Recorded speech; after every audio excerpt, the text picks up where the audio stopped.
Hello, Earthlings! Okay, today I have a book review for you guys today. It is Through Her Eyes by Jennifer Archer. Woo. Sorry about that glare. It's like coming in from my window over there. Because I'm filming it like really early, like 4 o'clock, right after school. My dad messed with my toolbar, and so, I don't know, it was bugging me. My hair is a mess today. It's a really bad day today. I almost got off at the wrong stop for my bus. So, yeah, okay. Through Her Eyes, we'll do the synopsis first. It's a paranormal fiction book. There is a little bit of romance thrown in there, a little bit of obsession, just great stuff. I look like a crazed bookworm. Yeah, there's a lot of yeah. So basically, there's this girl named Tansy Piper, and her mom is a horror writer. She writes horror novels, and so her mom and her mother's father-in-law, so her grandpa, but her dad's dad, her dad, I don't think she's met her dad or her dad's dad. I don't remember which one. They don't really talk about her dad very often in this book. Um, is that they moved to Cedar Canyon, Texas because her mom has a new book set in a small town, and her mom believes that if you are going to write about a small town, you need to be living in a small town. I keep flipping this thing open. Sorry. And they move into this house that is haunted by Henry Peterson. Question mark. Henry Peterson was thought to have killed himself by jumping off this bridge on the canyon.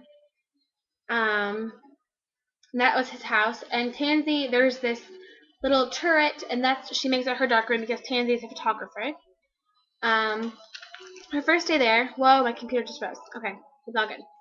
She meets a guy named Tate Hudson, and he is the jock of Cedar Canyon High School. I think that's the name of it. I don't know the name. I'm assuming it's Cedar Canyon High School because that just makes sense to me, I guess. I'm sorry, my hair is so messy. I have a friend who's going to be watching this because she asked for my channel today, and I told her. So, shout out to Shelby if you're watching this. Like, favorite, and comment, woman. Okay, yeah, and so, but she finds some things in the basement, Tansy does, and it's a pocket watch, what's set to 12/22, which is supposedly around the time that Henry died. A journal of poetry written by Henry, and a tiny crystal, and these things are changing her life, and she can see things through her camera, and things aren't always in color, and she becomes part of this black and white world where she is this girl named, I don't know who. She becomes this girl, and she sees Henry and her grandfather Papa Dan when they were younger and stuff, and it's really creepy. And there's a little bit of romance between Tansy and Tate, and oddly between Tansy and Henry once you get in here, and it's very hard for her. And the end was very interesting. Okay, that's all I'm gonna tell you. Okay, now the characters. To me, Tansy Piper seems like a pretty nice main character. I don't think any of the characters in this book were that three-dimensional. They didn't seem they're not real human beings to me. They're still missing some characteristics. They were very good though. Tansy definitely has this certain snap to her. Bethyl Ann, I love Bethyl Ann. She was my favorite character in this book. Besides Tate, I loved Tate, Papa Dan, and Bethyl. Bethyl Ann was my favorite. I loved Bethyl Ann. She was so cute. Yeah, the characters. The romance wasn't as developed, and that may or may not have been a big strong suit. But at the very end, you really need to know something.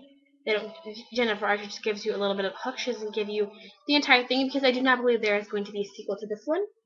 And I don't think there should be, just because it seems fine on its own to me. Yeah. Papa Dan's character was pretty well developed, even though he doesn't talk. I think he talks twice in the whole book. yeah. Her mom, from what we know of her, seemed fine. Yeah, okay, the plot. The plot to me was the downfall of this story. It was very you jumped around. It was very confusing. Um, I like the idea. The idea of her becoming involved in this ghost life, and I think it could have been executed better. If you want me to be honest.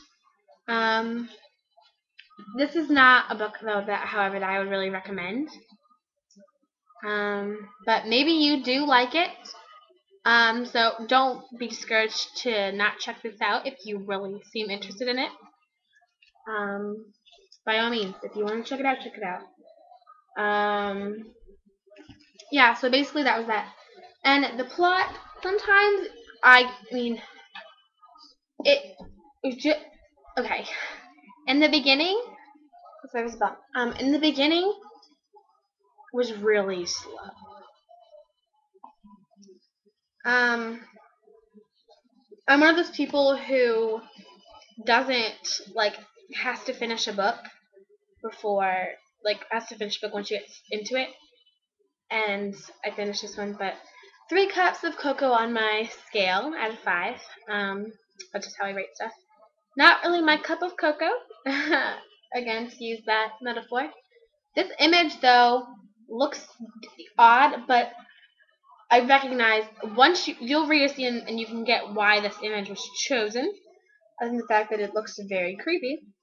Yeah, so for those of you who come to my channel exclusively for names, we will start on names now.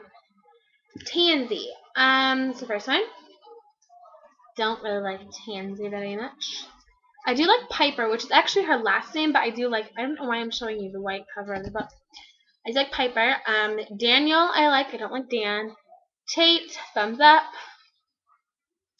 Who else is in this book? Oh, Bethyl Ann. Thumbs down to Bethyl Ann, even though I like the sound of the name.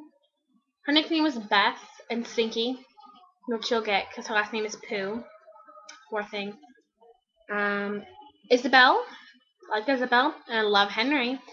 Okay, those were names and the book review for Through Her Eyes. I'll see you guys tomorrow. Whoa. Bye.